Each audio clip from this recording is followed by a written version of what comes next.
This was made with ChatGPT's new Chat 4.0 image generation. All I said was make an image of a wide array of floating and glowing productivity apps, logos inside of an office with hyperrealism. I could seriously take this, put my person in front of it, make my person glow, an image of me, and then make this the thumbnail. Do you understand how impressive that is?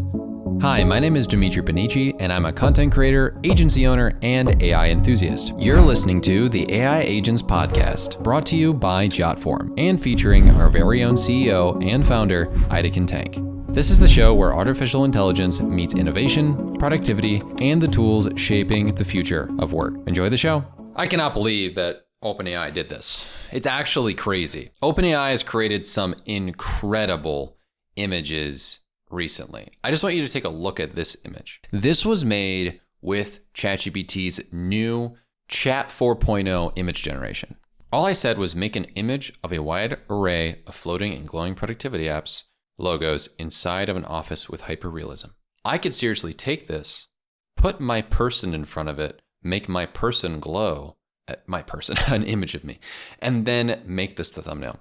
Do you understand how impressive that is? Like seriously, I could take this and do so many things with it. Now, there's a lot of things to unpack here, so I'm gonna just break it down.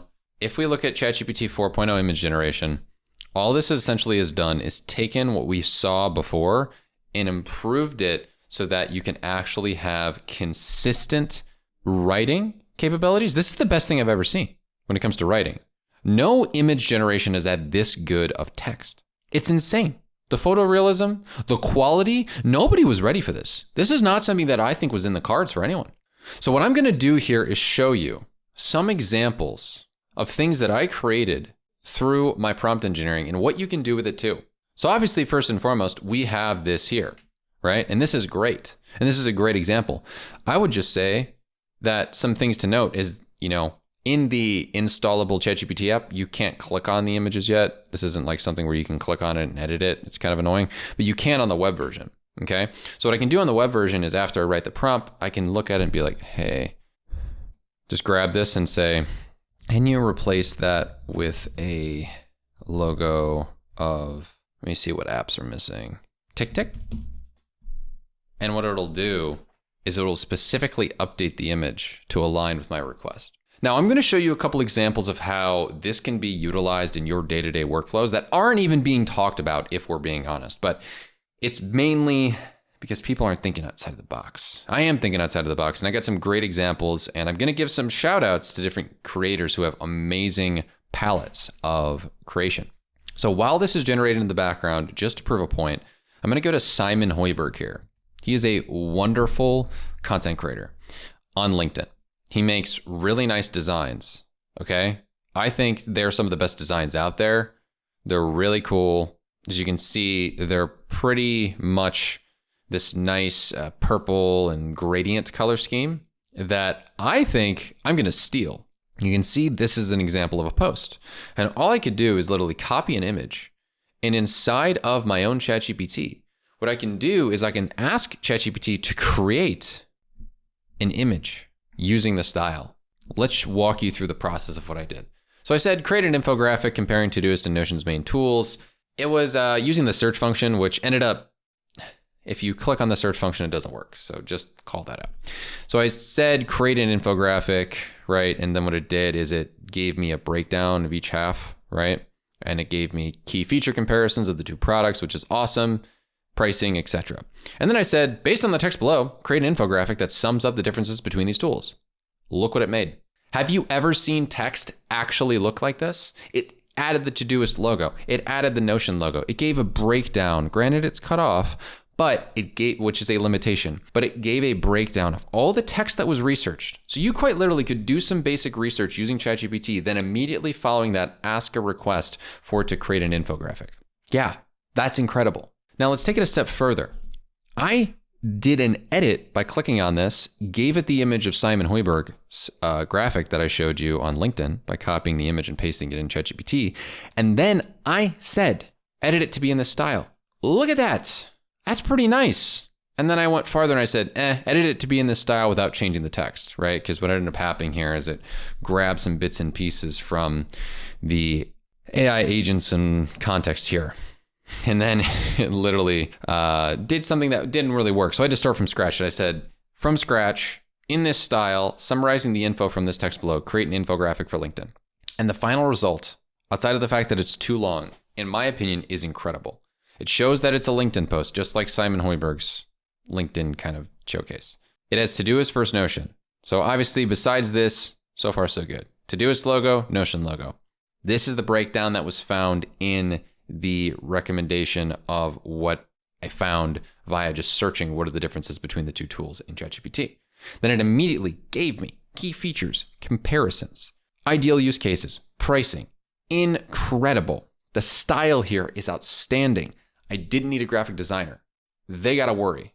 Because this is awesome, but there are capabilities out there where people can literally take this and they can then turn this image into a vector editable AI image that then somebody could actually tweak the image itself. So if you take this image and have it tweakable, you essentially have a baseline foundation for an infographic in a style that's nice, and you can just tweak the text and maybe tweak the colors. And that's it. We're seriously living in a world where we're 2 prompts away from having an infographic. And as you can see in the background, this changed it to a TickTick logo. Why the heck does it know what TickTick's logo is? How did that happen? Granted, it did do some adjustments here where it changed other logos. I'm not sure why it changed the Notion logo and stuff like this. However, this is a great starting point. What I'm going to say here is I'm going to copy this image, or actually just edit this image, and I'm going to ask one more request. Keep the logos themselves the same product logos, but blur out the majority of the logos in the foreground while keeping the glow behind each logo cut out. And what this is going to do is it's essentially going to give it a nice pop. And imagine I go into a world where I just literally add my image and face onto there. Incredible. Now I do want to talk about one other thing, which is a little bit annoying, but I did give it pictures of me. It finds me too old. I mean, I don't think I look that old. Geez. I'm not saying this guy looks old, but he doesn't look young by any necessary stretch of the imagination. So it does have some issues with creating headshots. I actually asked it to create a thumbnail essentially of me with a floating Notion logo that had it blurred out with a question mark. Now, obviously, it took this picture and made me way different. The hair's fine, the facial structure's sort of fine, but I'm almost like a caricature of me. Then I said, make the man look like he's in his mid-20s, and it made a mid-20s man with the same hairstyle, but not the same face. And then I said, hey, make me still look I'm in my mid-20s, and for some reason, it just couldn't get my age. Now, these are all great images. They just don't look like me. So if we're able to transpose myself into this image, it's honestly great. Like, honestly, if I'm able to transpose myself into this image and replace this person here with me, that's fine. It's just not, in my opinion, for some people, it'll do a good job, but it's not a fine-tuned model on how you look, so don't expect it to be perfect, okay? As we're seeing in the background here, it does take a couple minutes. This is something to note. I do not imagine that this is going to be available for the API for a while. It's not actively available for the API now, which I know a lot of you are probably fussing and like, oh man, but I want an API connection so I can like automatically create the images. Trust me, this can change the world that we live in forever. What does that mean? This can change the world we live in forever because, ooh, look at that. It blurred out some of the logos. Now, it didn't understand it. It blurred the image of the background. Okay, I misworded that probably. Let me try that again. Keep the background the same, but make sure to blur out the logos themselves so it's a glowing intrigue as to what the logos themselves are rather than showing the logos fully. Keep the apps they represent the same, but block out the images and have a glow behind the images of each blurred app. Maybe that's a better explanation. You do have to prompt engineer pretty well for this, but just as I'm trying to say, going through this, it's not perfect when it comes to looking at people. I did try to make it create a professional headshot. Not ideal. Not ideal. I gave it a bunch of images. There's been this LinkedIn thread going around where it's like, take a bunch of pictures of yourself and then, it'll make a headshot. No, this kind of looks like me. It's about 80% me, but that's one of those like celebrity lookalike games. If it doesn't look like you, it doesn't look like you. So it can't be a professional headshot. There are websites out there that can make professional webshots. There are websites out there that can make professional headshots. This isn't the one. Tried to make me look a little younger while keeping the same images. Didn't work. Did it again. Did it again.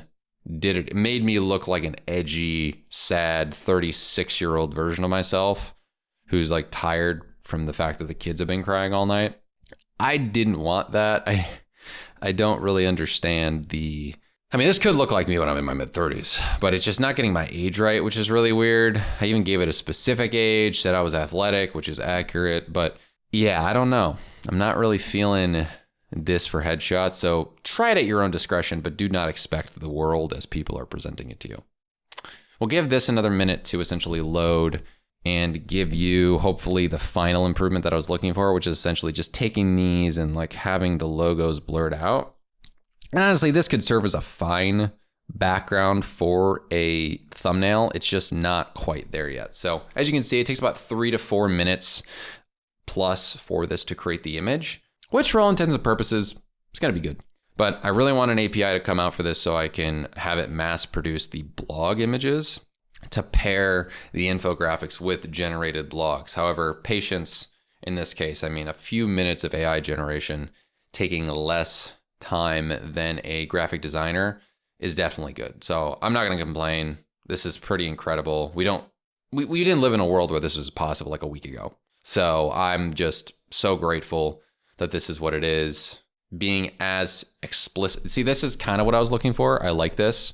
If it like had some of them showing and some of them not, if I prompted it perfectly, it would have worked. So imagine putting me in front of this with more opacity so you can kind of see things similar to the level of TickTick's logo here. I think that'd be an awesome thumbnail.